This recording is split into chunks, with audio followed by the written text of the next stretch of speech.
Good evening and welcome to Yada Yahweh. I'm just disgusted when I see the news. It is my conclusion that Joe Biden may be the single most disastrous individual ever to occupy the United States White House. He announced this week that there are going to be a new series of actions targeted at reducing the racial wealth gap. The racial wealth gap. I want to ask you a question. What is the number one indicator of the success of a child?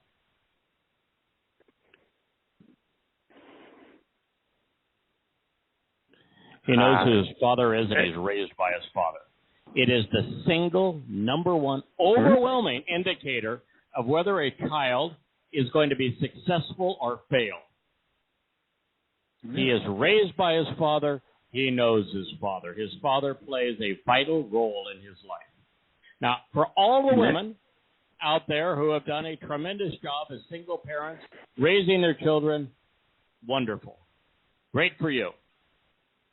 The single most important aspect of whether or not a child is going to be successful is they know their father. Their father played an active role in raising them. You know the problem of the racial wealth gap is that if you were to bring together 1,000 black children, African-American children, and ask them about their father, you know what the first word out of a black child's mouth is going to be? No. When a psychiatrist asks a African-American, a person of African descent in the UK or in Africa itself, who is your father? The universal answer is no. Don't have one. Don't have a clue. What's the father? You want to know the problem that's driving the murder rate and the violence in the African-American community? Deadbeat dads. They're sperm donors and nothing else. They don't know how to be men. They don't know how to be fathers. They are not responsible. The racial wealth gap exists because there's a total and complete breakdown of the family unit in the African-American culture. You're not going to solve this by imposing penalties on those who are productive and rewarding those who have failed. If we want to have successful children, we need to stop rewarding failure and come up with societal standards that support families that stay together. Marriage. And, you know, I lived through an unhappy marriage, a miserable experience. And there is every reason that when you're unhappy to leave, but not until your children are grown. You have a responsibility to them. Stick with them. And then once they're raised, do whatever you want to do. But that's the problem. I watched a very long interview with two of the most brilliant minds, probably of our time, talking about the fact that the truth is so obvious and no one wants to talk about it,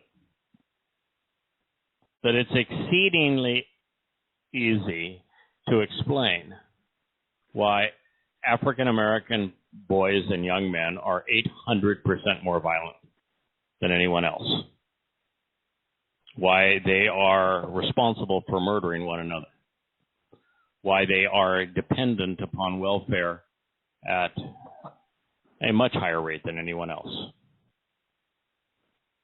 They haven't got a clue what it's like to be a man. They don't know their fathers. They're clueless as to what it means to be a man. And to be a man is to be responsible. It's to set a good example. It's to support and protect and guide your children. It's not that it's non-existent in the African American community, but it's rare, exceedingly rare. These psychiatrists were talking about, and they said, it's interesting, in the Asian community, an Asian immigrant can come to the UK, France, the United States, and within that first generation, they're independent and successful. The same thing would be true within India, from India family. Mm-hmm. But he says, when you ask young people in those communities, who's your father?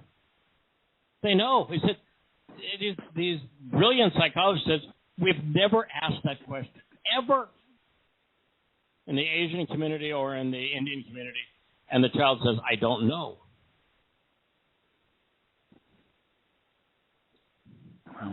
But we are so corrupted with cancel culture and political correctness that all we know today is lies.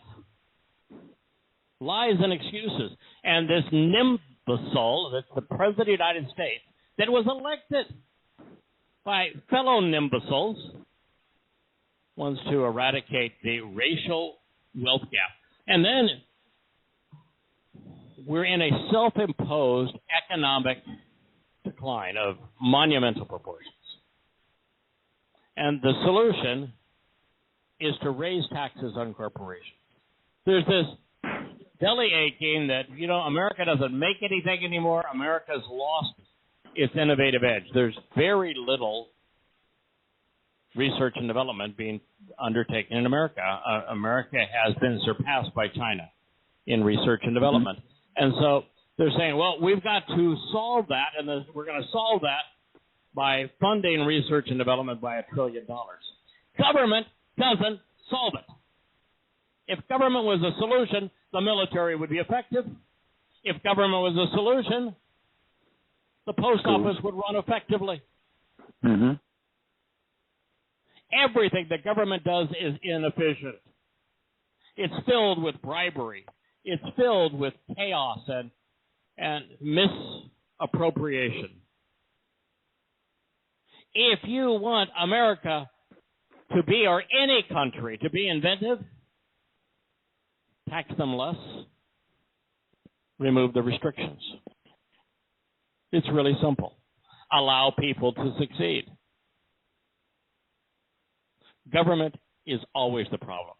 I've been translating for a book that just got finished. It'll probably be available on Amazon by Monday, maybe even tomorrow, which is Volume 4 of the Yada Yahweh series called Invitations. It's on the first 3 Moed Mikra. And one of the things that you find is that God is constantly referencing Mitzrayim and using Mitzrayim as this cesspool, this horrible crucible of religious and political persecution. And one of the things that you find is that in the history of humankind, the larger the institution, the larger the country, the larger the civilization, the worse it is. The more vicious, the more dishonest, the more apt it is to enslave, the more apt it is to impose a caste system. Humankind collectively is a vicious beast. The answer is never more government. Ever. The answer is always less. Always. Individual responsibility, individual accountability is God's view. I've just spent the afternoon translating the real dress rehearsal for Shabbat, which was the revelation of the Torah.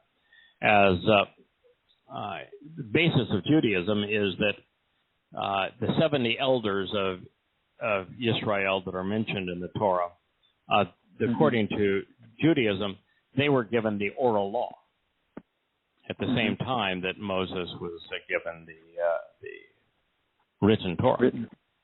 Yeah, well, there's a couple of problems with that. There isn't a Hebrew word for law, and There is, of course, zero evidence of an oral law because the earliest that the rabbis began to compose their Talmud was about 200 BCE, and we're talking about events that took place in 1447 BCE. So they're off by a scant 1,200 years. Moreover, all the people that contributed to the Torah are those that lived primarily at the time of Rabbi Akiva in 133 CE and all the way through 500 CE. So the whole concept is preposterous.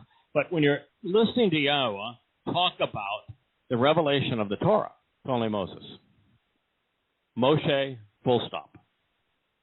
He would say, you can bring up the elders, the 70 elders of the children of Israel.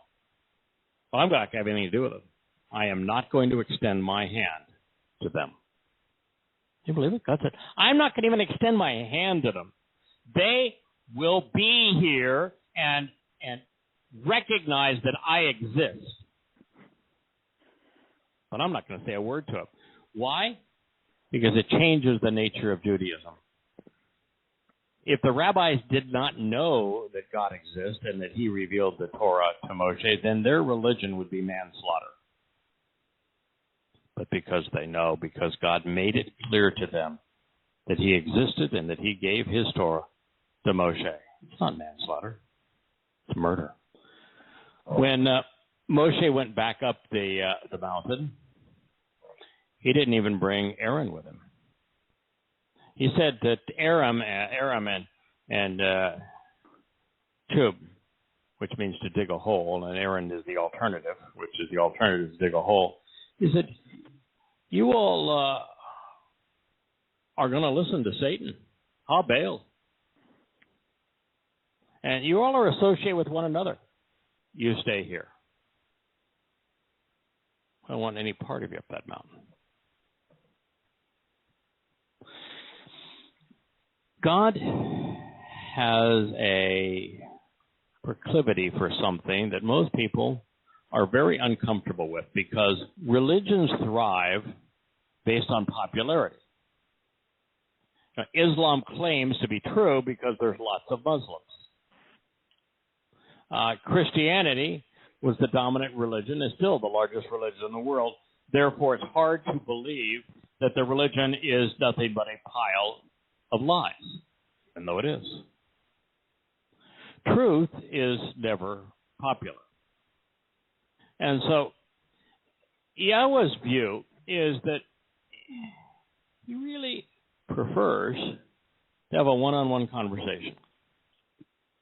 He's really happy with his relationship with Adam.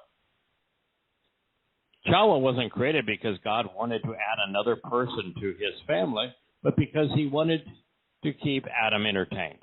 He wanted to support Adam. Now, in all the world, God found Noah and said, you, your wives, your children, their wives, that's enough. I'm not looking for anybody else. You look at Abraham and Sarah, the two of them. That's it. I don't need a tribe. I don't need a clan. I don't need a nation. That'll work just fine. Thank you very much. That's God's style. He would much prefer an intimate, one-on-one, meaningful conversation and relationship than he would with a whole lot of people. He could have met on the top of the mountain with all 600,000 Israelites. He certainly could have included the 70 elders and the 4 that originally walked up the mountain. But no. With each revelation, it was to Moshe alone. That's something that we don't much think about when it comes to Yahowah. Last week, I forgot to mention something. Kamala Harris, which is the only reason that I would prefer that Biden remain senile and not die, anytime soon because she would be worse. She was asked to give a speech at the graduation at the Naval Academy. And just like Obama, she couldn't help it but try to cast her worldview on the U.S. military.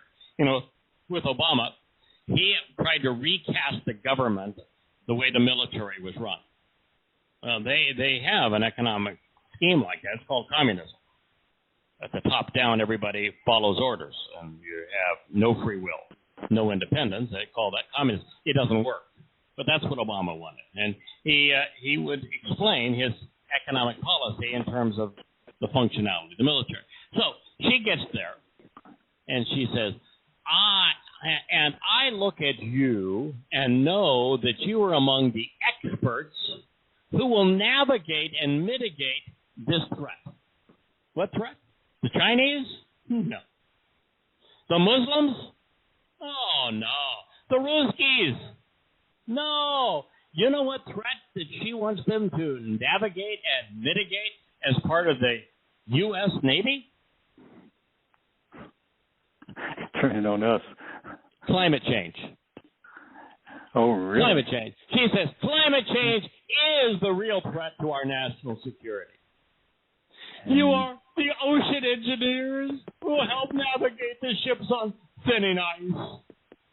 You are the mechanical engineers who will help reinforce sinking bases. You are the electrical engineers who will help convert solar and wind energy to power and convert solar and wind energy to combat power. Talk about delusional. And not one of them is going to do anything about that. And oh, by the way, there's been a comprehensive analysis of the consequence of the world's reaction to climate change and its degradation of the conditions on which the world's poorest live. And the way that we have gone about overreacting to and trying to combat something that we can't have any effect on, climate change, True. has had a tremendous and negative effect on the poor and the poorest around the world. And it is demonstrable, and yet the elitists that drive this agenda would claim just the opposite. But it is one of the most overreaching problems currently in the third world and with the poorest people is the consequence of the world's reaction to climate change. It isn't climate change. No, it's the stupid policies associated with it. It's like COVID-19. You know, many people die each year of tuberculosis. We didn't shut down the world for it. Many more people die of heart disease and lung disease and diabetes. We don't shut down.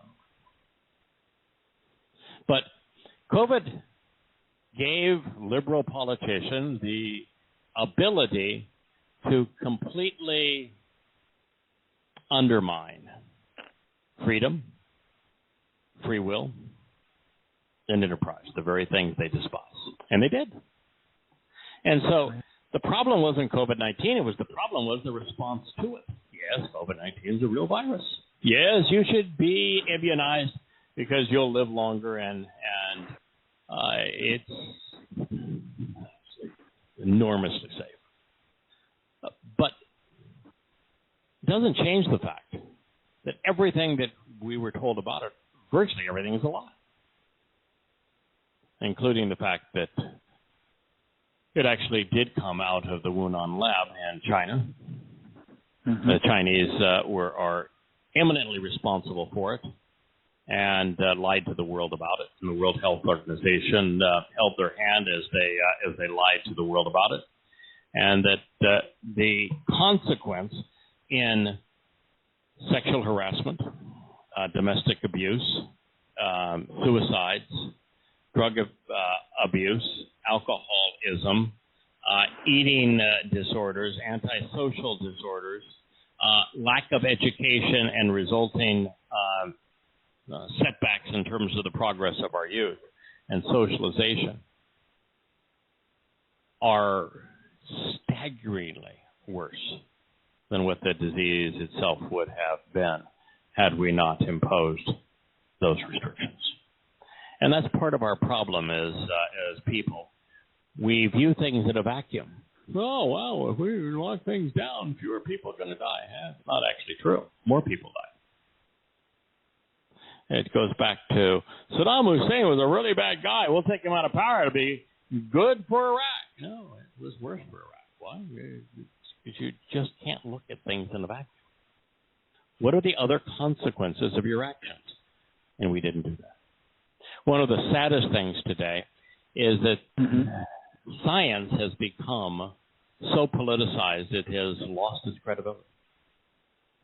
Scientific journals, those who speak on behalf of science, are now so politicized that there really is no credible voice coming out of the sciences.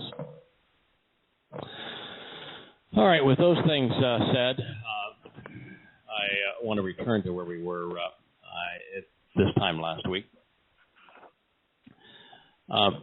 It says, this is from Shemoth names Exodus 6:1. And then Yahweh said to Moshe, the one who draws out, so now you will see what I will do to show the correct path to the benefits of the relationship with regard to the flea, Pharaoh. For even with his unyielding influence and power, you're laughing, far in Hebrew not only means flea, but it also means bull. That which is ineffectual and broken. So it's a flea that has got a problem with bull. For even with his unyielding influence and pretense of power, Yad Shazaz, no matter how powerful he believes he may be, with all the resolve he can muster, he will send them away, and he will drive them out from his land. Well, in the intervening period, the flea used his religious and political power to persecute God's people. His slave drivers became ever more brutal as production quotas were increased. If there were going to be a test between gods and Pharaoh, it was one that Pharaoh thought he could win. I had written here because I was so disappointed with the arrogance of the scholastic community as it relates to what's called now the standard Egyptian timeline. That there was a book called Test of Time written by David Rohl. And we talked about it a little bit at the beginning of this program. David Rohl doesn't know Yahweh. There's no question about it. And he is criticized in the historical community because he has a different timeline. Here's what I know.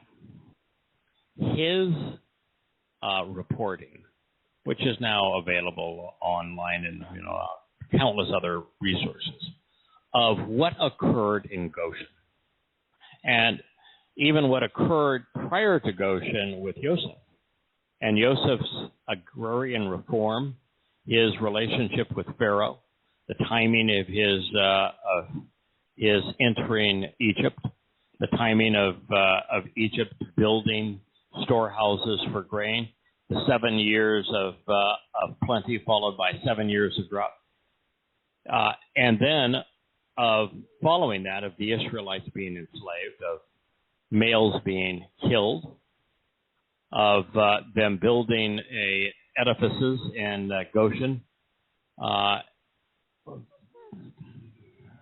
all of that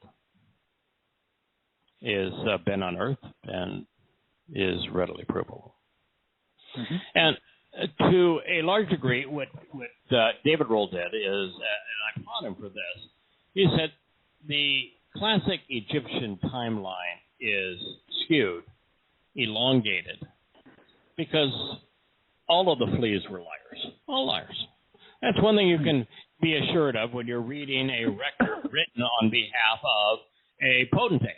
You know, I'm constantly reminded when I read what Eusebius had to say about Constantine.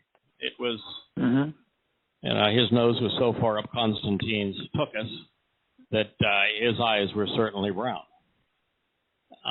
It is just the nature of things, that it was probably worse under the Roman Empire than any other time.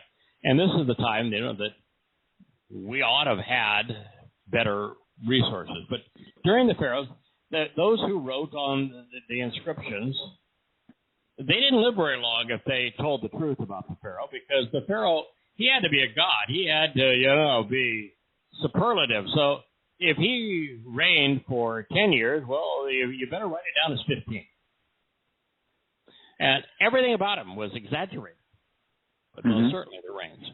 And so if you use what they wrote about the timing of the reigns, you're going to have an elongated history because they lied. And unfortunately, the Egyptian scholars are enamored with the Egyptian pharaohs, and so they buy into an elongated timeline that really doesn't make any sense. And David Rohl did use things like water markings on narrow passageways of the Nile to show at the timing of high and low water, and use a number of very interesting evidences in Goshen to date all of this. And I was impressed with his reasoning and his evidence. But I recognize that there are a lot of historians that, like Rohl, don't buy into the traditional timeline. And one of the more interesting now is, how credible are the Amarna letters? We talked about them on a program many, many years ago, where you had done some research. I did some research on the Amarna letters, and they actually describe who was Pharaoh, and they describe each of these plagues and the consequence of the plagues and the priest's reaction to each of these plagues. And it's really a remarkable tome written from the perspective of the defeated Egyptians. But, you know, are the Amarna letters trustworthy? I don't know. The Torah is trustworthy. Are the Amarna letters trustworthy? Yeah. I don't know. Is David Rohl trustworthy? Maybe, maybe not. Are the is the Egyptian standard timeline trustworthy? No. So you know, Craig, one of the things that makes the Torah so interesting, I don't know of anything, correct me if I'm wrong, I don't know of any culture that would tell a story that is so demeaning to them like this story. Right. I mean, it just doesn't happen. And like, I agree with you. All these guys are going to lie, and they're going to boast about how they conquered everybody and did everything.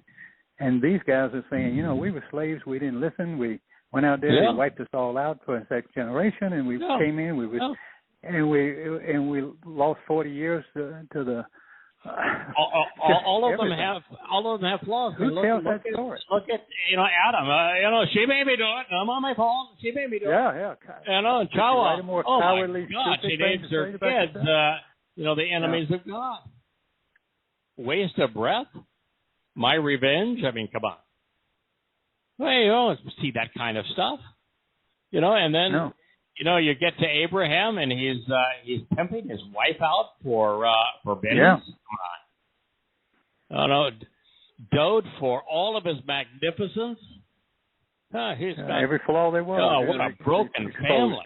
Oh, so many tragic mistakes. So it's a real story about real people. It is so different than the Egyptian. Now, any history you'll ever read. That as we move further in the timeline, and even in more antiquity in the timeline, like Nimrod is a king of Babylon. Yahweh names a lot of potentates, and Shinarab is Nebuchadnezzar. They're named, And Cyrus, he's named. And when we read what those kings wrote, and their timing, it ties in, identically with what God said. God did not name the Pharaoh. He called him a Pharaoh, which is pretty darn amazing, because we wouldn't have known how to pronounce that name until after the Rosetta Stone, and this was written, 2,000, almost 3,000, over 3,000 years before the Rosetta Stone. So he called him a Pharaoh, but didn't name him. Mm-hmm. And this idea that he was Ramses is utter nonsense. God didn't say that he was the Pharaoh Ramses. He was building Ramses, which is a city dedicated to the sun god Ra. So I think one of the things that I'm pretty comfortable with, because there's just too much evidence of it, that the Exodus occurred in 1447 BCE. I agree with you on that, by the way. Yeah, one of the things I like about that, too, credit Jackie on this. She did some research in terms of days of the week. And, we've been trying to ascertain when Bikurim occurs. Is Bikurim the day after a natural Shabbat following Matzah, or is Matzah the Shabbat of Shabbat, and it's just the day after Matzah? And in the big fulfillments, Matzah is always a Shabbat. So in 33, for example, when Yahowah, through his soul, is fulfilling Pesach and Matzah and Bikurim, Matzah is a Shabbat. Mm-hmm. And guess what? 1447, Matzah is a Shabbat. Yeah. So, and everything that God says about matzah is a Shabbat observance. But I'd say that's just one aspect of it. And again, it's not a Yobel year. It is the timing of it is actually based nothing on the Yobel. It's Yahweh is telling Abraham, he says, your descendants are going to be slaves in Egypt for 400 years, and then I'm going to bring them out. And if you look at the 40 years they lived in Egypt as guests of the Egyptians for all that Joseph did for them, and then you add that to the 400 years they were slaves, God says, I took them out of Egypt on the very day that I had promised. So it's time to the promise he made to Abraham and tied to 40 plus 400. It's not tied to Yobel or anything else with that regard. It's tied to his promise, and that 400 is the time of testing. So I can't tell you if Dudamos was the Pharaoh of the Exodus or not. God didn't tell us. I guess it's not all that important.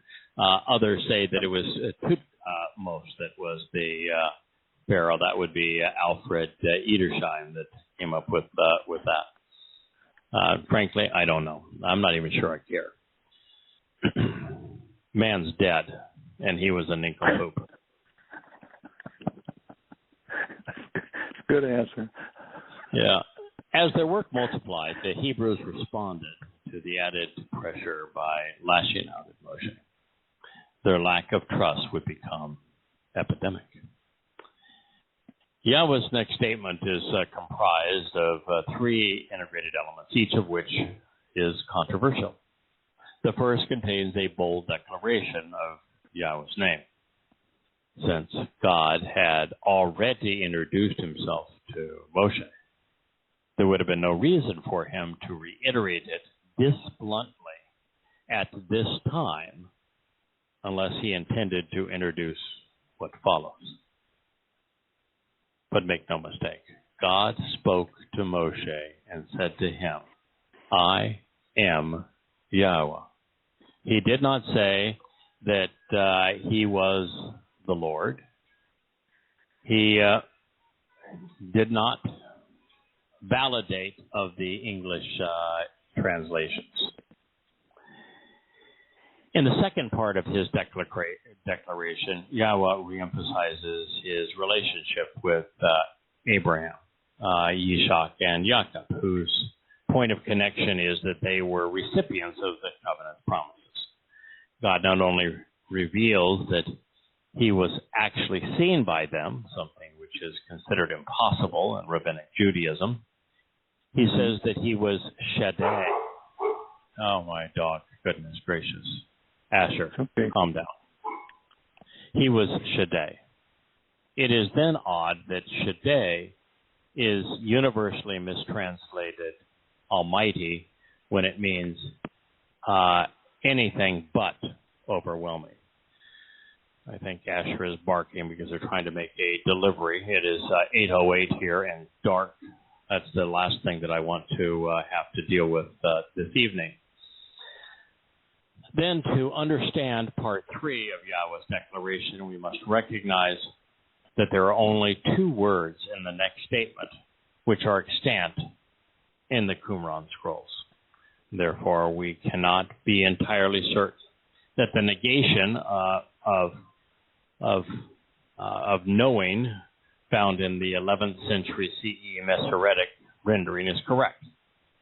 So there's a lot of things we have to be cognizant of, especially since the Masorite intent was to conceal the proper pronunciation of Yahweh.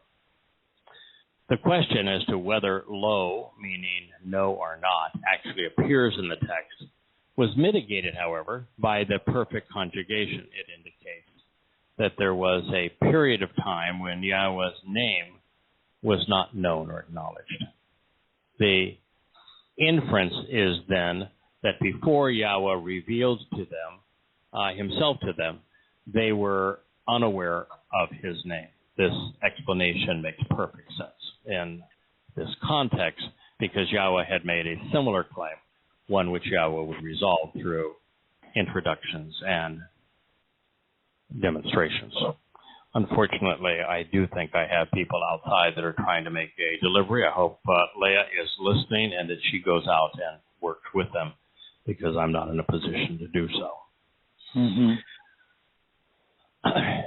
And then God, hang on one second. Okay, this is what is stated. Hang on one second, Eric.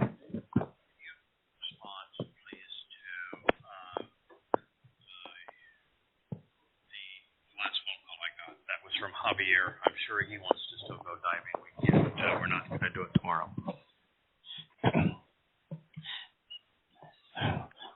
Life goes on. You know, that's just part of this is a real live show. Huh? It's a real live show, and we have things that happen on a real live show, and fortunately, we live in a place where it's kind of a paradise, and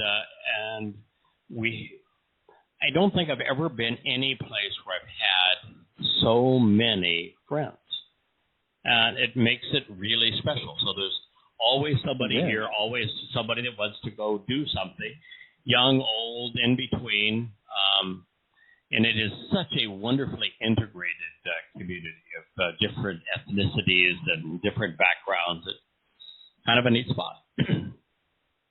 And then God spoke to Moshe, and he said to him, I am Yahweh.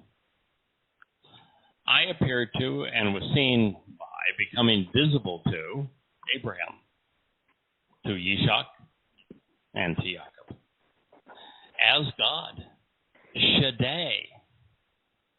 But now, Shaddai, that's so different than what we had been led to believe. But what do they say? Shaddai means God Almighty? Almighty. Yeah. It means the opposite of Almighty. Yeah, I always told him that Shaddai being enough. Yeah. Yeah, who was satisfactory and sufficient, who was acceptable and reasonable, who was necessary and enough, who was adequate. How many times would you feel comfortable saying, yeah, God, he's adequate. He's appropriate. That's a sales pitch. Yeah, my God, he's adequate.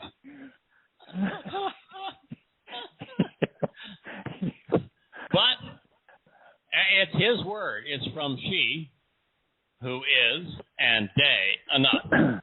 So she means who is, and day means enough. Sufficient, suitable, fitting, appropriate, acceptable, and pleasing. When my name, Yahweh, had not previously been revealed, respected, acknowledged, or understood concerning them.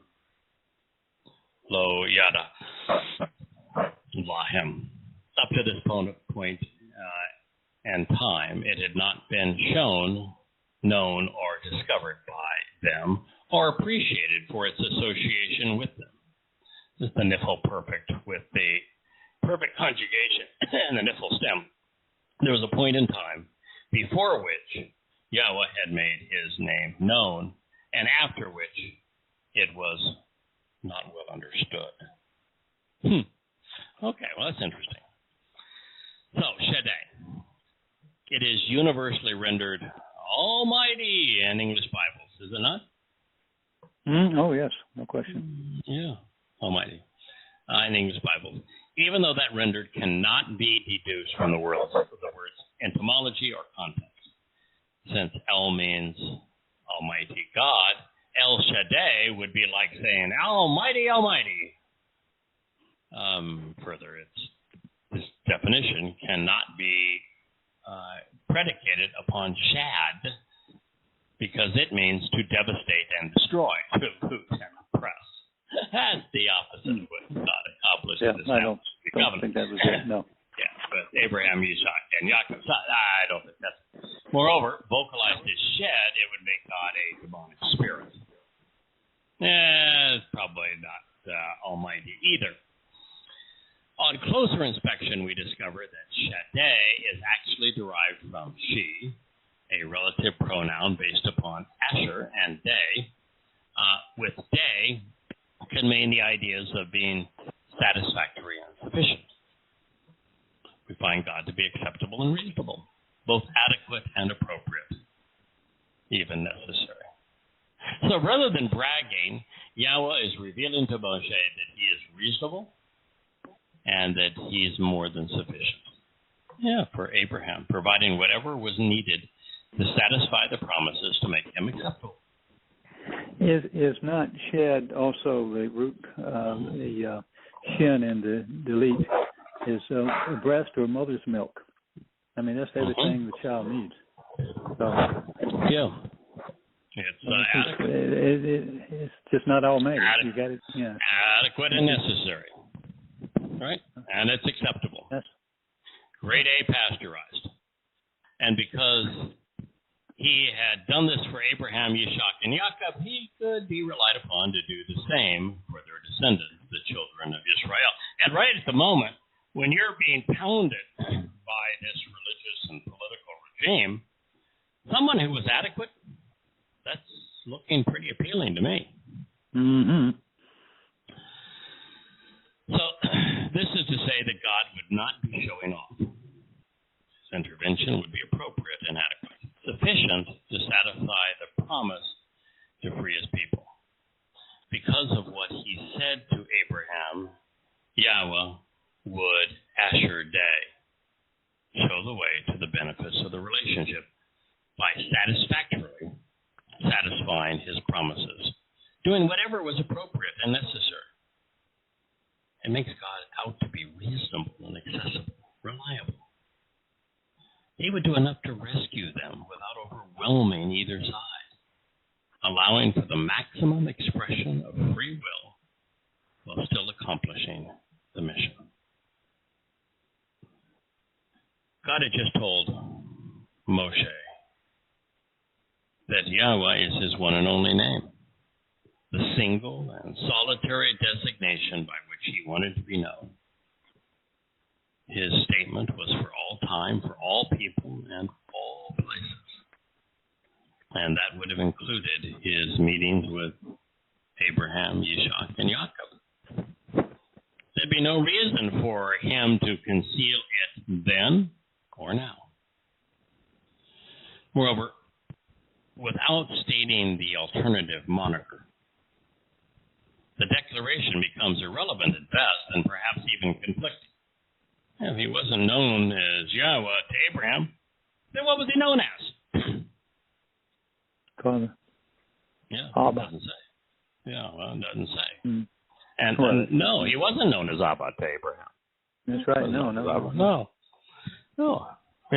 You read the text, every discussion between Abraham and Yahweh, Yahweh's name is used. Yes. Exclusively, no other name. So. Now, why is that it's so obvious? I mean, I highlighted that when I was reading. Yahweh is his one and only name, and I know that. For all time, for all we've been doing people. it forever.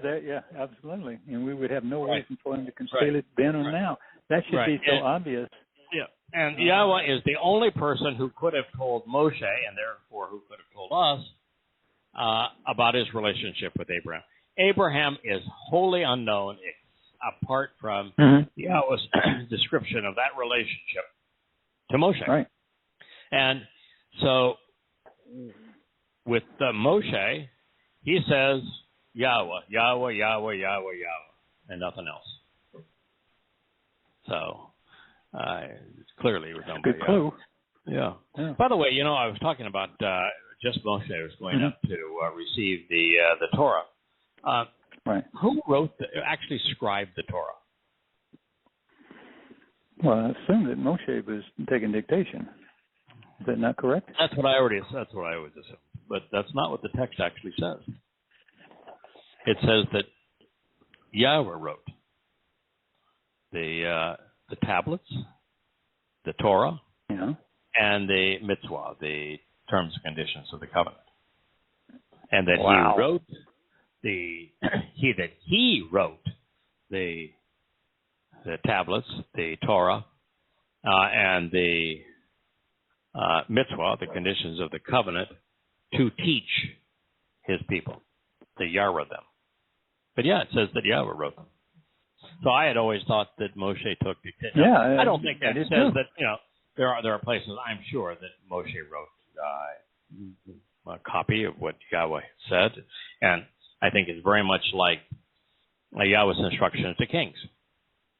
If you're going to lead my people, write a copy of the Torah.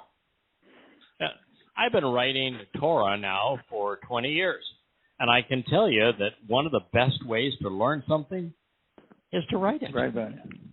Yeah. Right?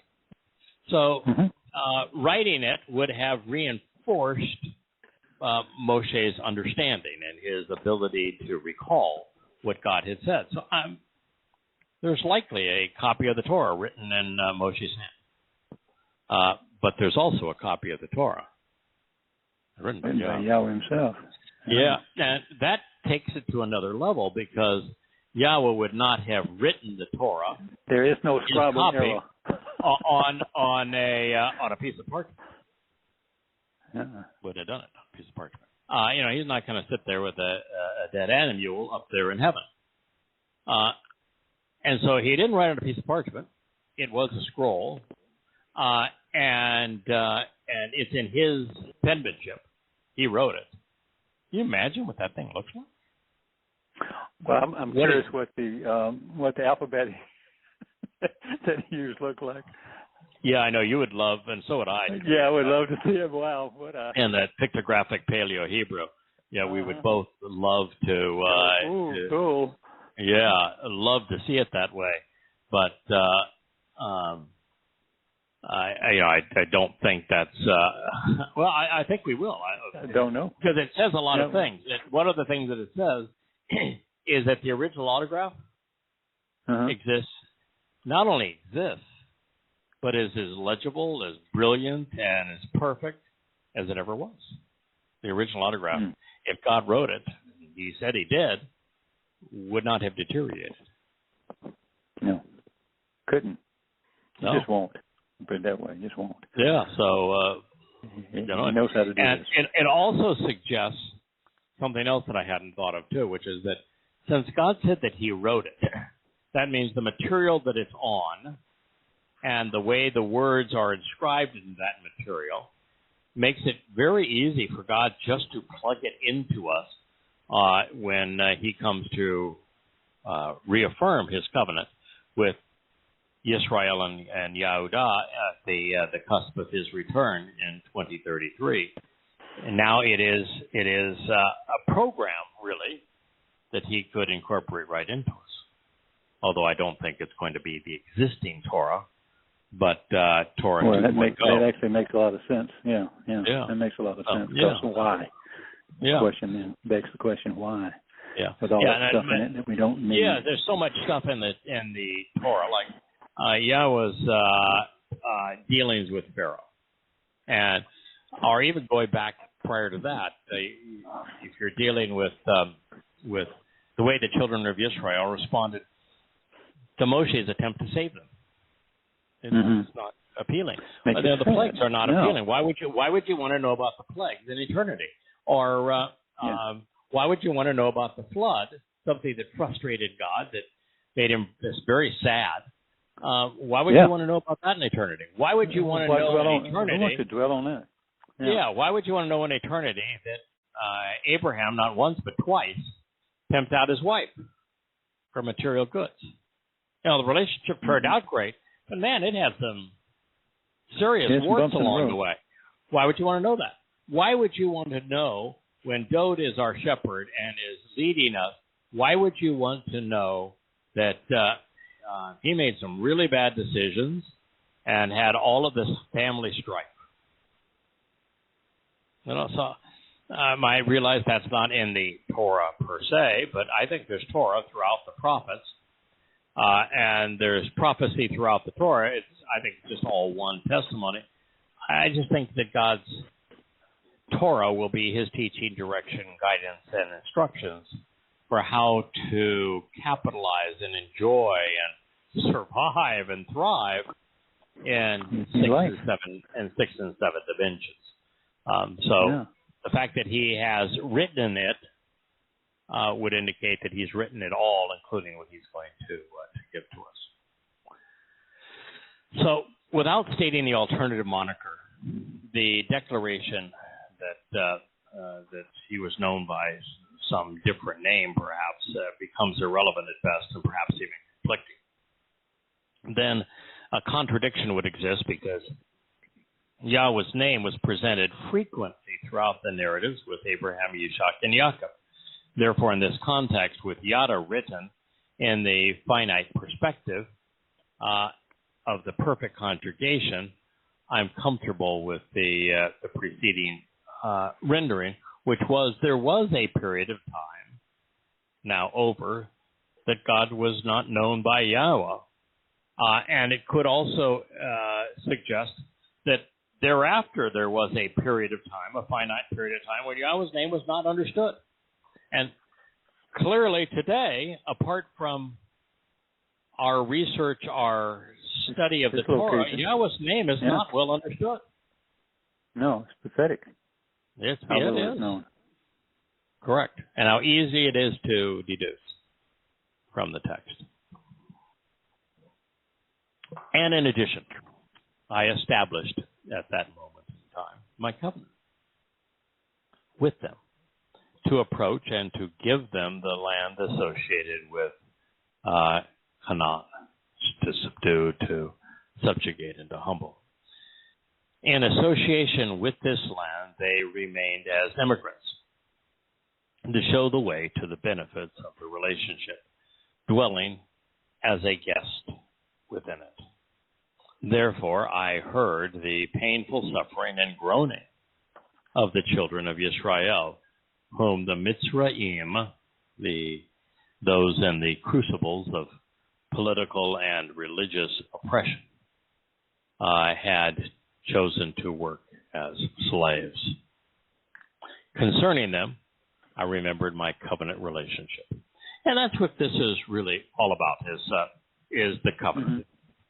Yahweh made a promise to Abraham. He said, this is what's going to happen to your descendants. But I'm going to rescue them. I will liberate them. And it will happen in exactly this many years. And that's part of it. It's a big part of it. God made a promise. He honors his promises. That's important because God's made a promise to lengthen our days, to perfect us, to adopt us, to enrich and empower us so that he can reconcile his relationship with us and we can live with him forever. So the very fact that he honors his relationships is important. But there's something far more about all of this, which is if God did not liberate the children of Israel, there would have been no Torah. Yeah, who would have written it? I mean, who would have he given it to? Right. No context. Right. No context. Yeah. You just can't give it to one person and have them, flail it around in the air. It's not going to do any good.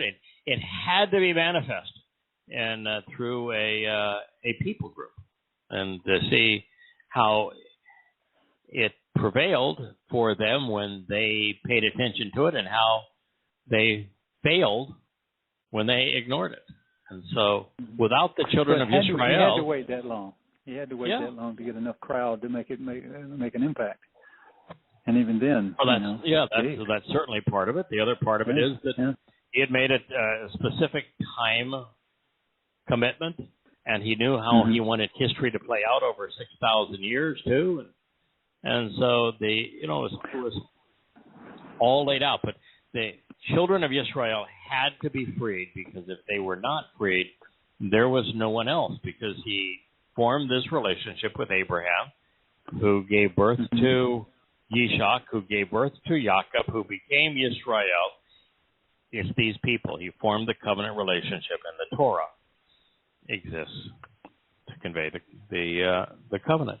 In fact, the very first time that the Torah is mentioned in association with Moshe and during the Yatza Exodus, in the first sentence, Yahweh says that the Torah is it's the Torah of the covenant. So the Torah exists to present, to introduce, to explain the covenant. So, as the father of the covenant, it is Yahweh's responsibility to protect his children. Told Abraham he would do so, which is why he was having this discussion with Moshe. They could rely upon him then, just as Israel can trust him today. But let's be clear. Yahweh, not Jesus, not Allah, is offering to save Israel. Not Egyptians, not Greeks, not Romans, not Christians, not Muslims, nor fake Estonians. If we want to participate, we have to join Israel, not oppose them. Every bit of this is devoted to and predicated upon the deliverance and salvation, the withdrawal from religious and political oppression of the children of Israel. No one else is mentioned. As we go through time, and Yahweh wants to reconcile his relationship prior to his return, it's with Israel and Yehudah. No one else is mentioned. That's a slam dunk. Wow.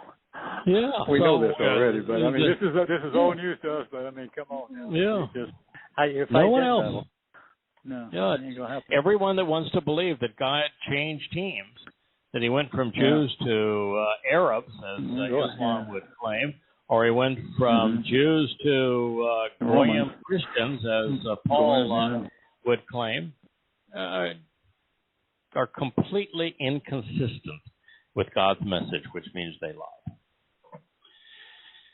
Therefore, say to the children of Israel, Don't say to the Romans. Don't say to the Egyptians. Don't say to the Babylonians or the Assyrians. Don't say to the Christians or the Muslims. Say to the children of Israel. Bnei Israel. I am Yahweh. I'm not Hashem. I'm not the Lord. I am Yahweh. And I will bring you out. What's hard about that? Yeah. Wa yatsa eth atem. Atem is the plural of you. Eth means with. Yatsa means to withdraw, to remove, to bring out. I will descend and lead you out and serve to deliver you from under the burdens of forced labor and compulsory service of religious and political oppressors. Mitzrayim. Yatsa is the actual word that we should have been using to describe the Exodus. Yes. Now, the book of Exodus is not Exodus, it is Shemot, names. Pretty good name. Mentioned in the midst of it, that would be Yahweh's name. Yisrael is an important name in the midst of it. Mitzrayim is actually an important name on the negative side. But the Exodus itself is a Yatsa. If we're going to apply titles to the things that God does, we ought not apply a Greek title. God didn't speak Greek. And God called the Greeks a beast. He didn't speak Latin. He called the Romans a beast. He spoke Hebrew. The Hebrew word that is convoluted into Exodus is Yatsa. We ought to know it. And the reason we ought to know it is what Yahweh was withdrawing and removing his people from. The Yatsa is always from Mitzrayim. Mitzrayim is the thing that God opposes the most. It is the thing that is most dangerous and destructive to his people.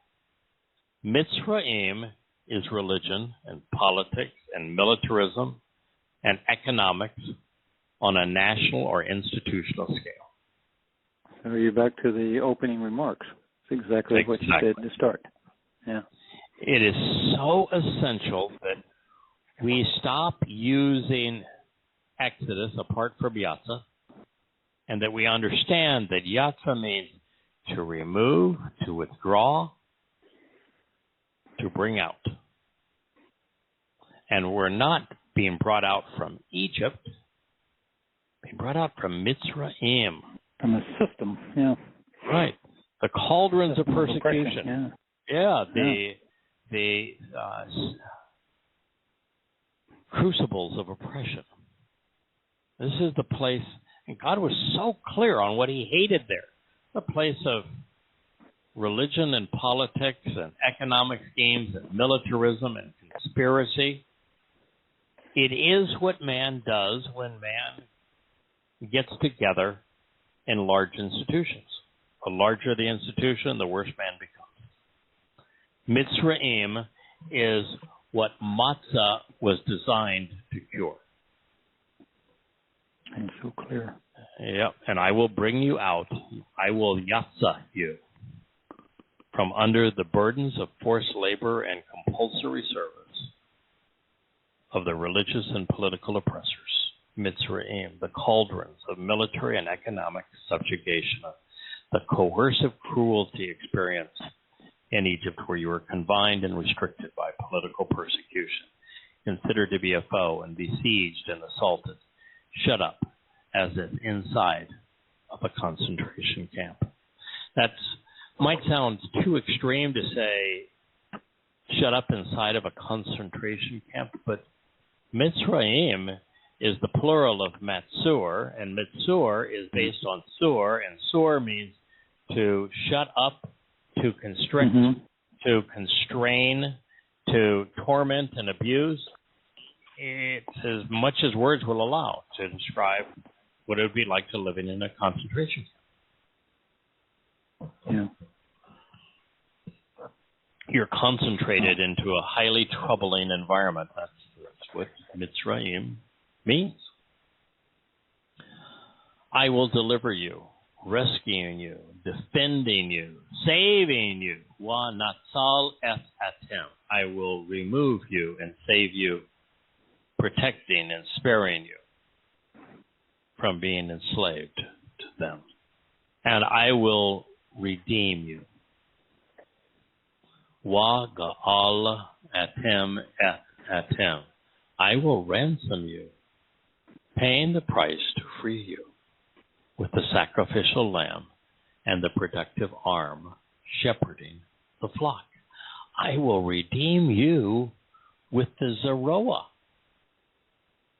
Interesting. The prevailing and effective nature, the strength to resolve, the overall ability of this remarkably important and impactful individual of action, who as a leader and fighter is engaged as a shepherd among the sheep, who is fruitful in his ways, accomplishing the mission, especially when sowing the seeds of truth, while denoting and advancing the purpose of the arm of God and of his shepherd and sacrificial lamb, all engaged and extended, along with many important decisions and extraordinary judgments. Shabbat. We can take credit for ascertaining many, many hundreds of insights, maybe thousands, that Yahweh placed in his words for us to find.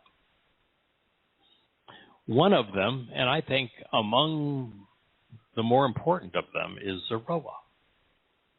In English Bibles, it is written as arms. And could you deduce arms from maybe 10% of the translations? Yeah, maybe. But not likely. Zeroah, the root of Zeroah is pretty straightforward. Zerah. I mean, there's nothing hidden about that, is there? I mean, did you look up Zeroah? Obviously based on Zerah. Yeah, so I got pretty much the same things that you did on each one. But it's also, I mean, I can do the letters too. If you've got you're cutting a path, with a plow Right. to a head that's facing the right direction is observing, and then the for the increase, and I can't remember the last one. Well, you got a rosh in there. Was that aided? Was it aided? Yeah. Yeah, and you got that's the rosh. That was the head. That's the head observing. That's the observing head. Yeah, and the aleph, the ram. The ram. Yeah, well, you've got the ram because it is the sacrificial lamb. When Zeroah is first introduced in the Torah, Yahweh is describing how the Kohen are to prepare the Pesach lamb.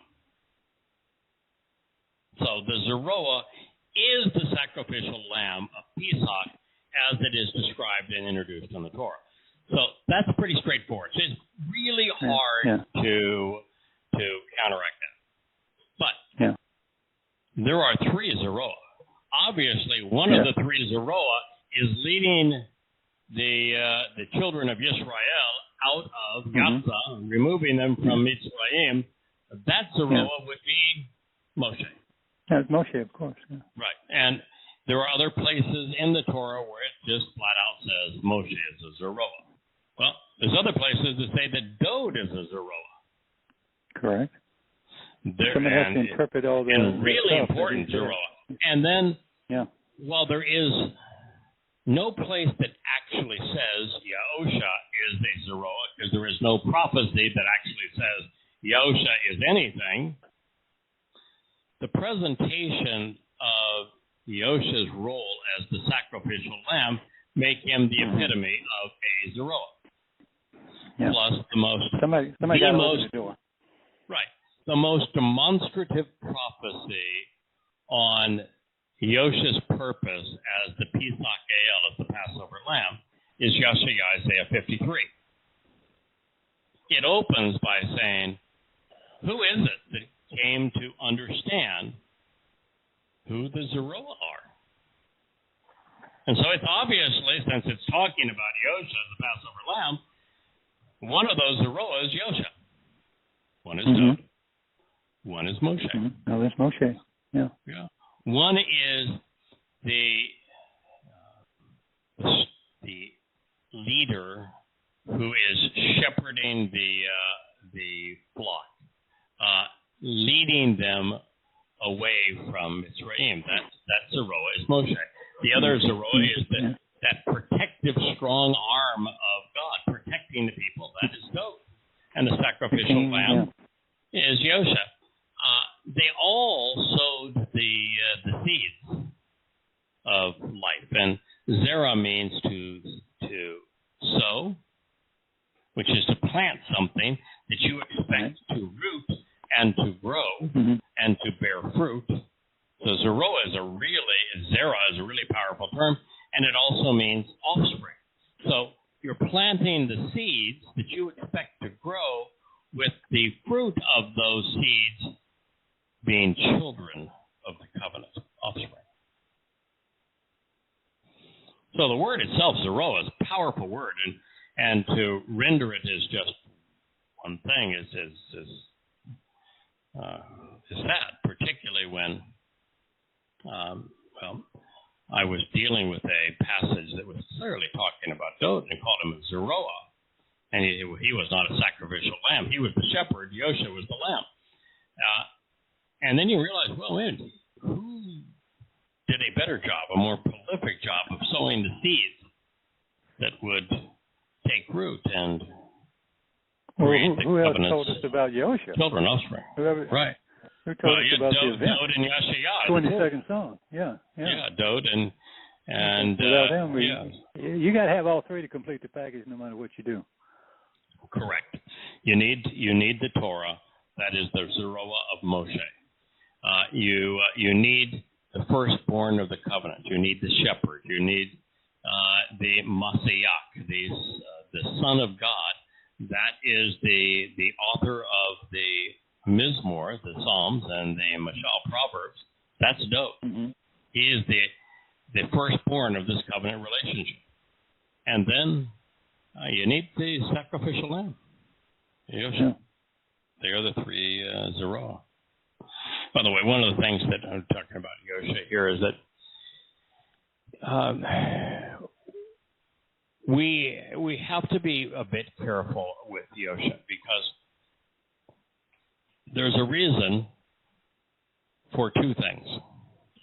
One is that even though the role that was played by the Passover lamb was exceedingly important to our longevity, responsible for our ability to prolong our days,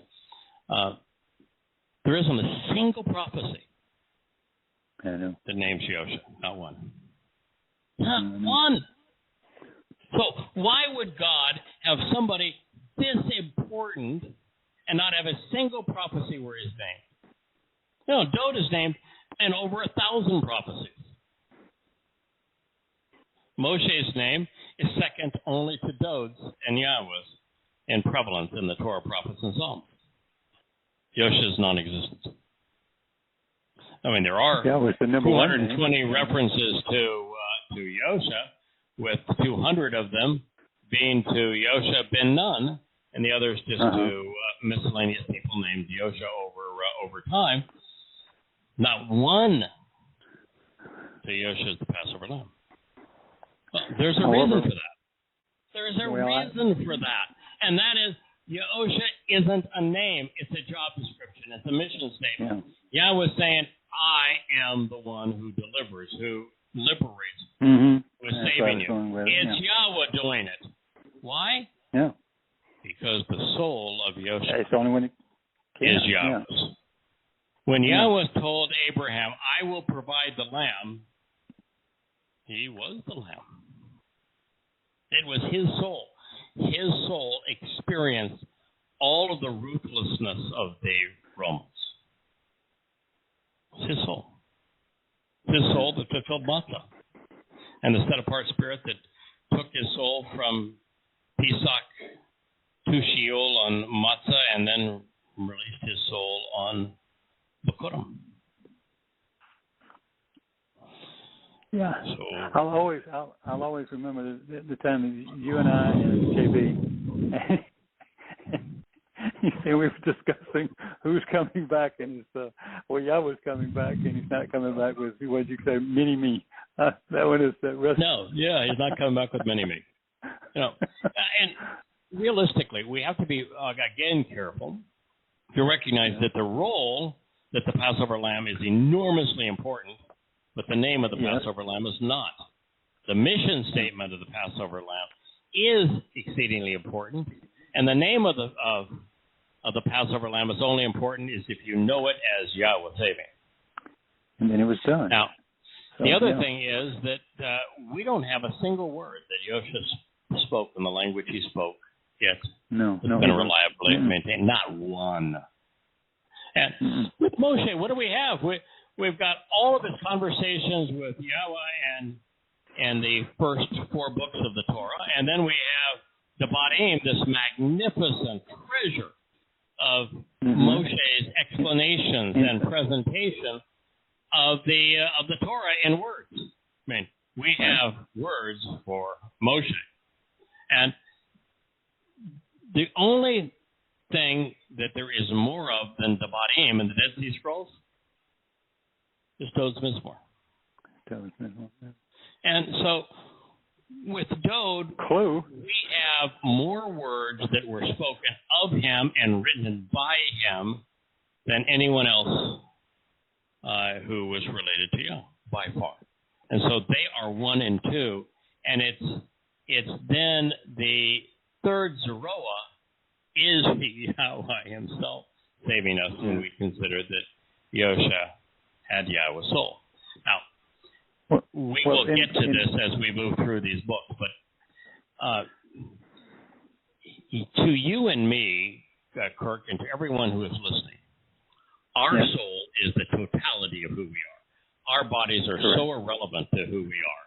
Yeah, sometimes they have aches and pains, and so that part matters to us, and who we are physically matters to our loved ones. But we are really our soul, and it is our soul that is the repository of our personality, of our attributes, of our attitudes, of our memories, of our personalities. It's all encapsulated in our soul.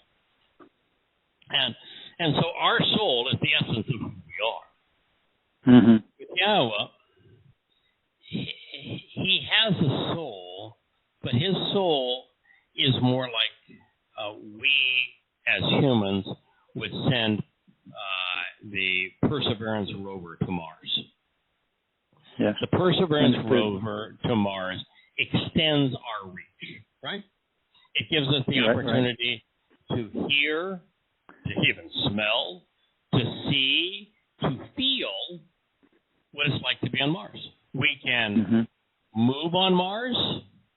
We can fly on Mars. We can roll on Mars. We can dig on Mars. We can hear the wind blow on Mars. We can see what it's like to be there. We can feel what it's like to be there. That rover, you can experience it all. Is a very sophisticated probe that extends our reach and experience so that we can experience what it's like to be on Mars. Now, if you were to take the best probe in human development, it would probably be the rover Perseverance, and magnify that by billions of times, Yahweh's nephesh soul would be that sort of thing, where it conveyed Yahweh's personality and Yahweh's, some of his intellect and his attributes and his attitudes.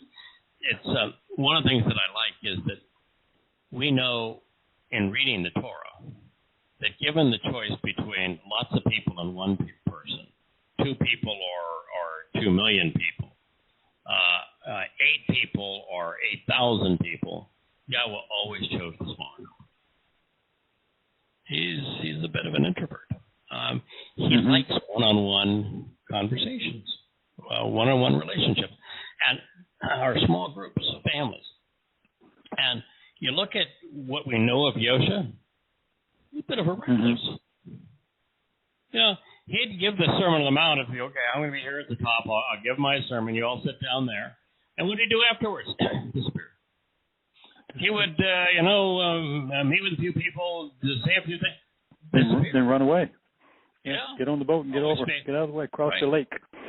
Yeah, absolutely. So it conveys that same kind of personality. And God's snarky. Yeah. I'm here translating, trying to figure out, what God's deal is with the elders of Israel. And it says, I didn't even extend my hand towards them. I mean, wow. Yeah. And then he says, listen, I want to make a special point of this. I'm leaving Aaron, which is the alternative, who has now the free will, also Aaron, and Chur, which means to dig a hole, with the elders who have decided that they're going to stay down here, over here. And they're going to listen to the Lord Baal. And they do, just keep it to yourself. And what did they do? They built the damn golden calf. Bull,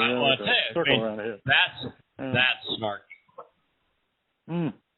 So, God has a really interesting personality and all of this. I happen to really, I like it. I just think it's marvelous. So, anyway, he says, I'm going to redeem you. Go ahead.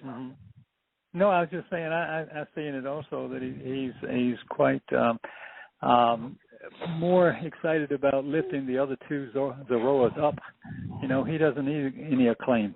He does what he has to do. He did. Yeah. He's always doing the lifting. He's doing the lifting for the family. There is one bit of acclaim that he wants. Listen, he is clearly saying that that Moshe is a Zoroah. He is the strong arm of God. He is the protective shepherd. He is the one who is sowing the seeds that are going to take root and grow and be fruitful.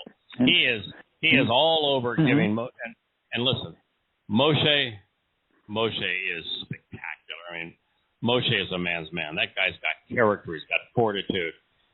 God fell in love with Moshe. Oh, there's you can figure out why God wanted Moshe to do this.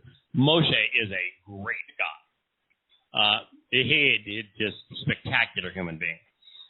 Maybe the best of us who have ever been. And with Dode, of course, God's law. I even lost his perspective on Dode. To be fair, I mean, God's so in love with Dode. Dode's his firstborn, is his chosen one, the Messiah, Son of God, the branch, the shepherd, the King of Kings, coming back. He is more glorious than the Son. I mean, God loves overboard. Dode. Every doting father goes, a little bit overboard when describing the attributes of my boy, and God does this with Dode. That's his boy, and so the ultimate Zoroah is, of course, Dode. The one place where he is really serious, though, about crediting Yahusha, who is Yahweh saving us, as a Zoroah, is God made the promise to Abraham, I will provide the land. I would provide the lamb, right. He did. And that's why that's Zoroah, as Yahweh saving us, is important, and why Yahweh's taking credit for it, and why Yeshaya 53 begins by saying, you want to understand this? Well, there is somebody out there that figured out who the three Zoroah is.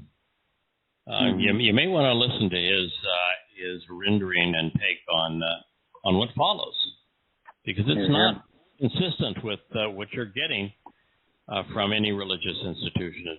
And it is consistent with my message. So Zeroah is a very important term. Moshe here is being called a Zeroah. So I'm going to redeem you. And redeem is an interesting thing. I'm going to ransom you, paying the price to free you with the sacrificial lamb, with the protective arm, and shepherding the flock. So he's talking about Pesach, the first Pesach, and the fulfillment of Pesach here too. And he's talking about Moshe as a shepherd, his people as a flock. Engaged in extended Natsah, along with many important decisions and extraordinary judgments. Shabbat Gadol, enabling verdicts, acquittals, and condemnations. Now, it is the purpose of the Talmud and the New Testament to hoodwink the unthinking into believing God has established a set of laws that the religious must obey to obey. Nothing could be further from the truth. Yahweh is a liberator. He's not an authoritarian despot. He's committed to freeing us from religious oppression, not subjecting us to it. That is why, if you want to understand the Torah, understand Yatsa Mitzrayim. Just understand Yatsa Mitzrayim. Yahweh is here to free us from religion. He's not here to subject us to religion. He's not wanting to have us obey him. He wants us to be liberated so we can choose to love him. The one thing you can't argue is free will. Then once you understand it's free will, everything should fall into place, because then you have no argument. You can't be law. You can't be coerced.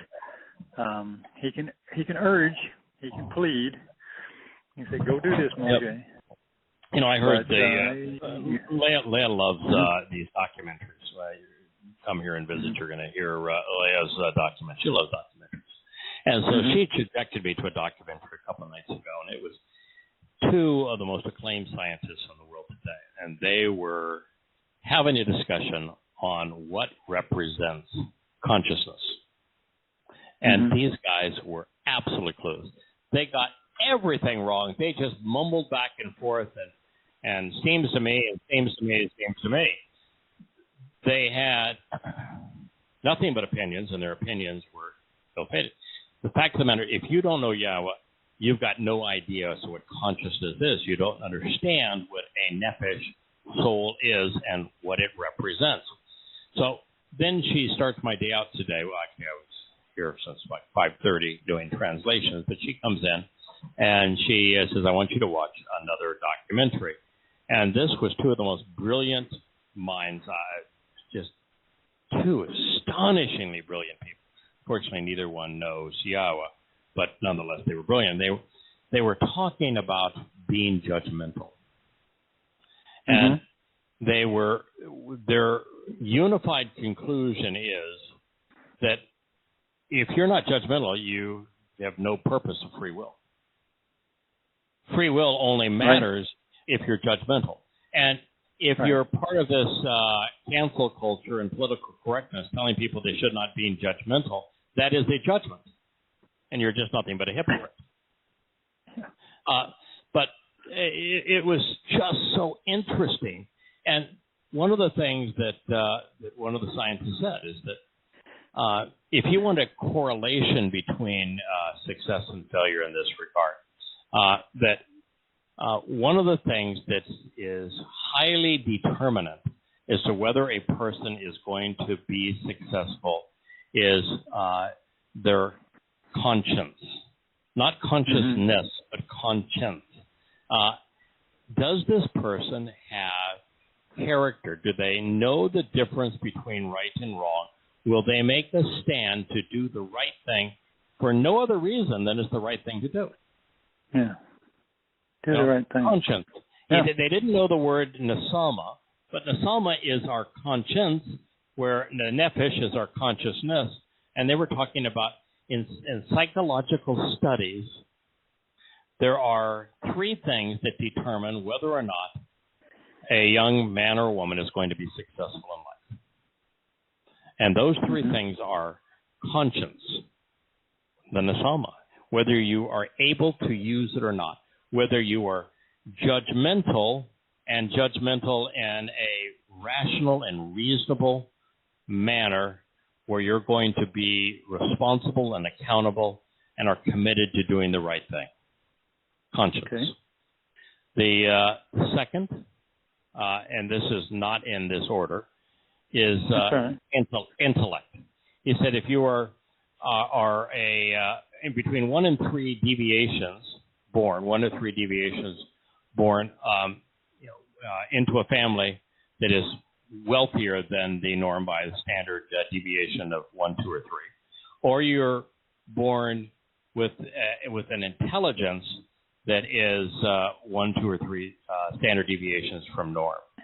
By the time you're 40, the person who is smarter will have much greater success than the person who was born into wealth. So this idea that wealth is passed on, no, intelligence that really matters. And the third is you need to be you need to be a child of a committed relationship where one of the two parents is a man. Though their evidence is overwhelming. That does not in any way diminish the role that mothers play, and it is huge, and no man can fulfill that role. It just says in success of life, the mother's going to keep you alive, but and going to show you love. But if you're going to be successful in life, you need a father. You just have to have a positive, committed male role model in your life. Well, there's a reason there's 2 A's in Yah's name. That's exactly Family right. Unit. Yeah, that's right.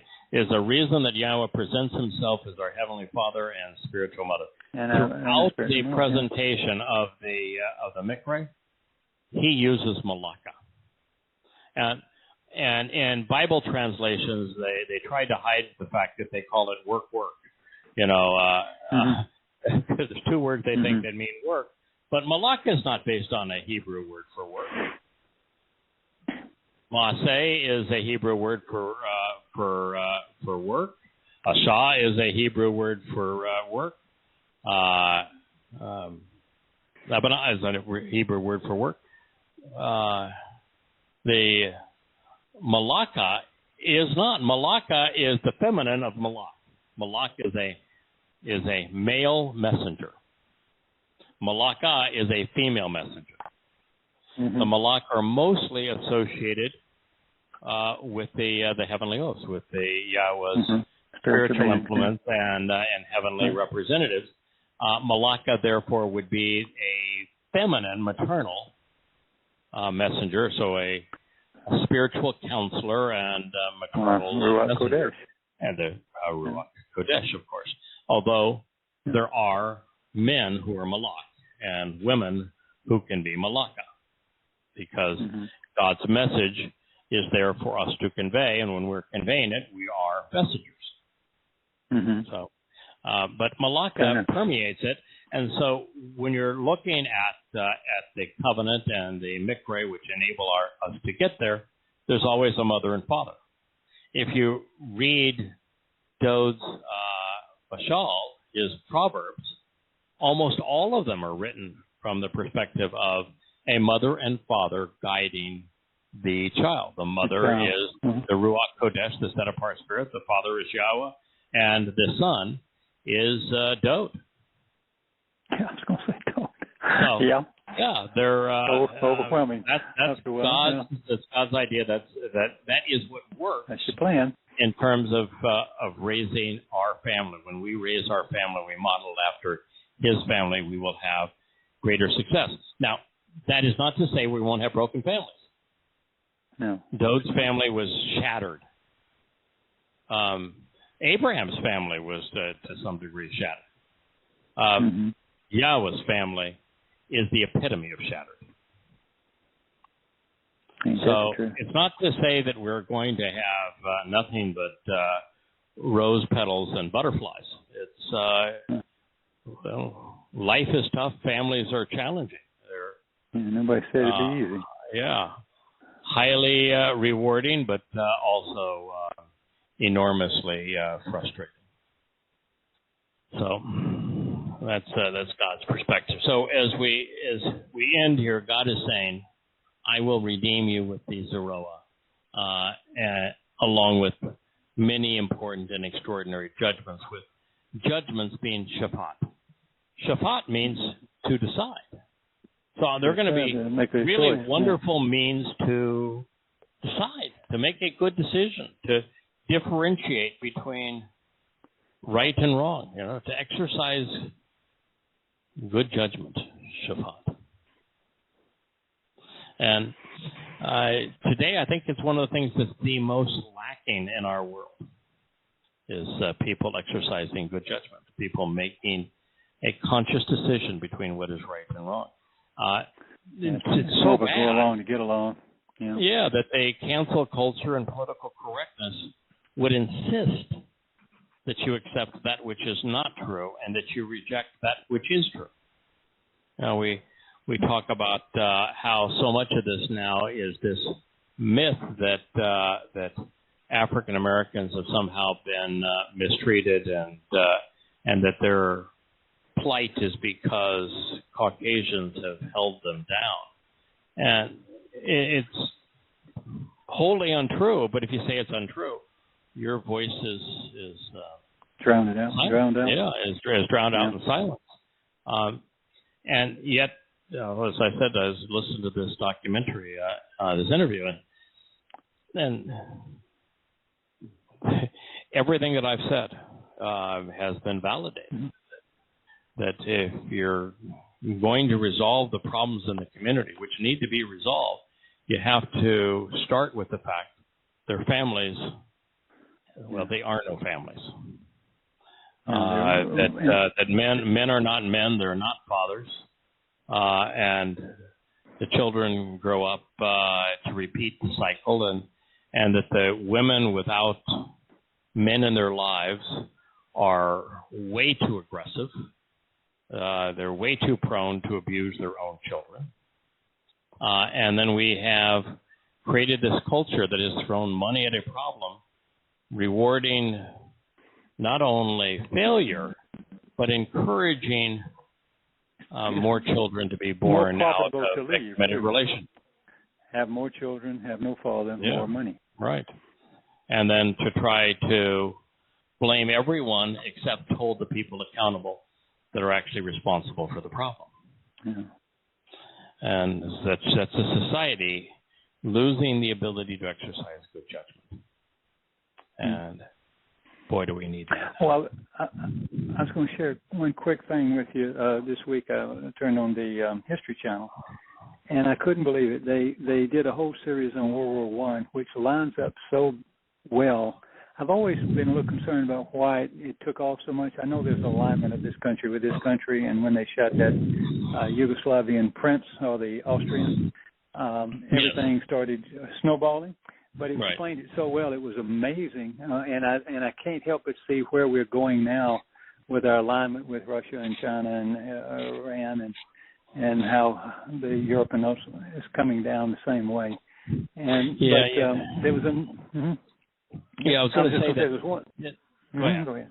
Finish your thought, then I'm going to add something on Israel. Okay, there was just one. There was one other one that kind of blew me away. It was they showed this whole show on the Mufti going to Germany and pictures of him and with him and doing everything of him planning the final solution. And then back after the end of the war, he recruited all the colonels and all these people that were not in Nuremberg trials and got them down there, and they literally started training the Muslims in Israel to fight against the Yehudim. It was just everything we talked about. Yeah, I know it's interesting written, that but you just don't see it on TV. Yeah, this is the anniversary. In fact, I think it's today, either today or yesterday, of one of the worst episodes of Muslims being Muslims and their hatred of Jews and being out of control. Mm-hmm.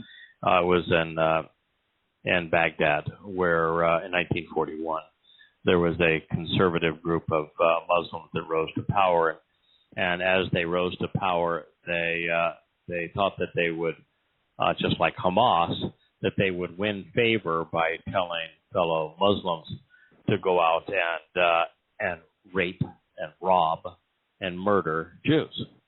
And there were some 600 to 700 Jews that were murdered, countless women that were raped, thousands of businesses and homes that were plundered by out-of-control Muslims.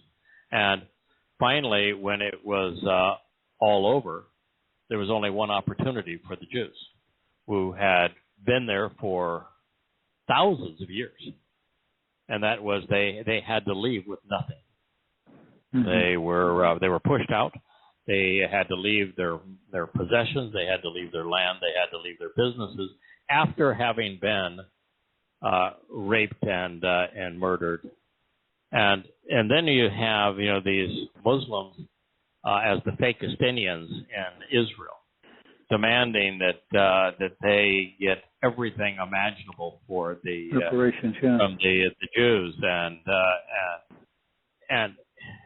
the reality is that Muslims, for the 1400 years that Islam has existed, have been savages, and that they have treated Jews as badly as any group of people have ever treated another.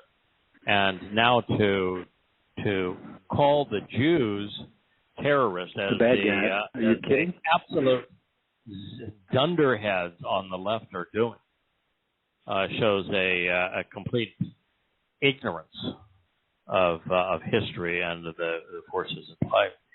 Speaking of the forces at play, Netanyahu, as I understand, was finally ousted as Prime Minister of Israel, longest-serving Prime Minister.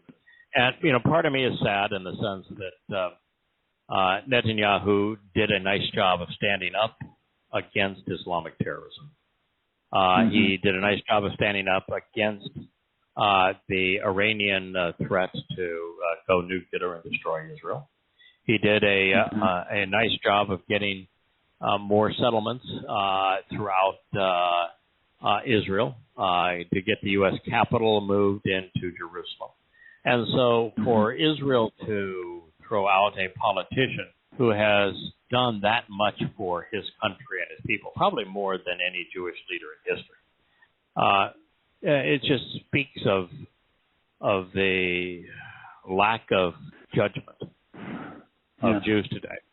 Now, there's a part of me, though, that is thrilled that he is gone, because his power base was largely the religious power. The combination party with the religious, right? Group. Without the heredity, he's not prime minister, and these are amongst the worst people in the world. They just are. That ultra-Orthodox Jews are probably the people God detests most in the world, and they're having a conniption fit today because one of the fundamental purposes of this coalition to oust Netanyahu was to break with the support of the religious parties. That the religious parties don't work, they don't pay taxes, they get stipends to be religious, they don't support the faith, they don't engage, and the IDF, they're just total waste of lives, and state-supported waste of lives. And so the coalition says, no, we're not going to do that anymore. We need to reduce the role of religion in government. And so the rabbis are having a conniption. Oh, God forbid, God, I need God-fearing person. Religion is the core of who we are. And absolute malarkey. So it is good to see that, because unless there is a clean distinction between what it is to be a Jew and Judaism, it's going to be very difficult for any material number of Yehudim and Israelites to return to Yahweh. Because to return to Yahweh and to be part of the reconciliation on the day of reconciliation, you're going to have to completely disown any connection to Judaism and also to Israeli politics.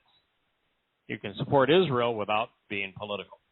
And so this divide now, this very sharp divide that's going to take place post-Netanyahu between the rabbis who want to control everyone's lives and who want to make Judaism and being a Jew synonymous, and this coalition that says no. Being Jewish is an ethnicity. We're part of a country, and and most of us are not ultra-Orthodox. In fact, 80% of us are not. And so I think that is an exceedingly positive move. And I think that the degradation of freedoms in the world and the degradation of the economy in the world that is the stupidity of the reaction to COVID and the stupidity of the reaction to climate change and the stupidity of the current administration in Washington, that those things are going to expedite our decline such that the timing of Yah's return is certainly looking imminent. Mm-hmm. Yes.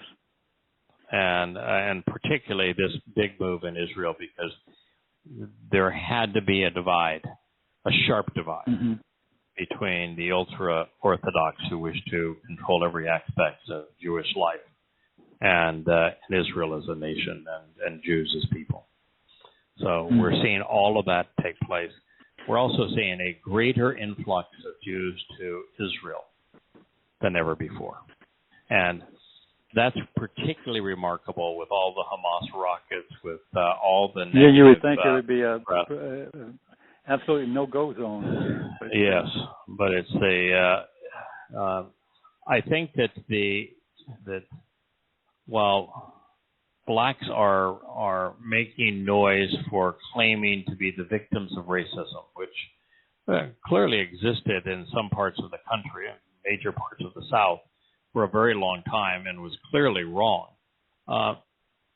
They are not racially abused to near the extent that Jews are, and that anti-Semitism is grossly underreported in the world right now, and it is a worldwide phenomenon growing exponentially, and it is something we ought to expect to get worse, which can be the silver lining in this dark cloud, which is it's time for Yehudim and for Israelites to return to Yahweh. Your rabbis have lied to you. You know, you've tried one approach now for a better part of 2,000, 3,000 years. It has not worked. You know, the definition of insanity is doing the same thing and expecting a different outcome. If you want to know what works, read about Dode, read about Hezekiah, read about Noah, and you'll find out what works. Try it. Yeah. All right? That's what works. What you're doing doesn't work. So our hope is that more and more Yehudim listen. One thing I want to leave you with is that several people have, first of all, a large team of people have worked with me to now create, I think it's now 16 volumes of Yada Yahweh. And they are so much richer, so much more accurate, so much more insightful, so much better than they were previously. And Jackie in particular, but her entire edit team. Mike has done a marvelous job. J.K. has done a marvelous job.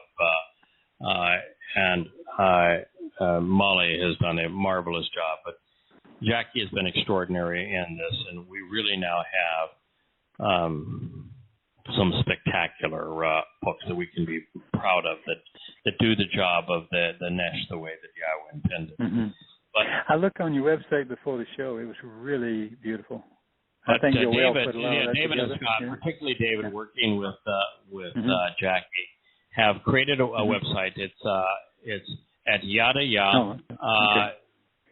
Let me see if I could get you the exact URL, because it is absolutely beautiful the way that this website presents the material. It's Yada Yah, YADAYAH dot Davids, DAVIDSGOD, davidsgod.com. Yeah. We're going to eventually link to it directly from YadaYah.com and YadaYahweh.com. But right now it is YadaYah.davidsgod.com. And what you'll find is, all of the books, including now Covenant, which is just come out, Invitations, which has just come out, are all presented on a bookshelf. You can click on any one of these books, and they're right there before you. They'll open up as you click on any one of these spines. You can go and listen to archives. You can search the books in many different ways. You can go to the community of the various sites that are supporting the books. It's all there for us, and it is it's a beautiful presentation, and it opens with the prelude to the first volume of Yada Yahweh, which is begins, "We're embarking on life's greatest adventure and take us a place that few have experienced," and it has the Lion of Judah sitting there. It's a beautiful presentation. I think it's and we've gone so long without having an update. That's a well done. That's a well done. It's yes. It really is. Gosh, it's pretty. So that is where we are on that, and I want to thank all of them for their work. Many thousands of pages of new material, and it's exciting. So thank you, one and all. Happy Shabbat. We'll look forward to being with you next week, and take care. Shabbat shalom. Thank you. Shabbat shalom. Good night.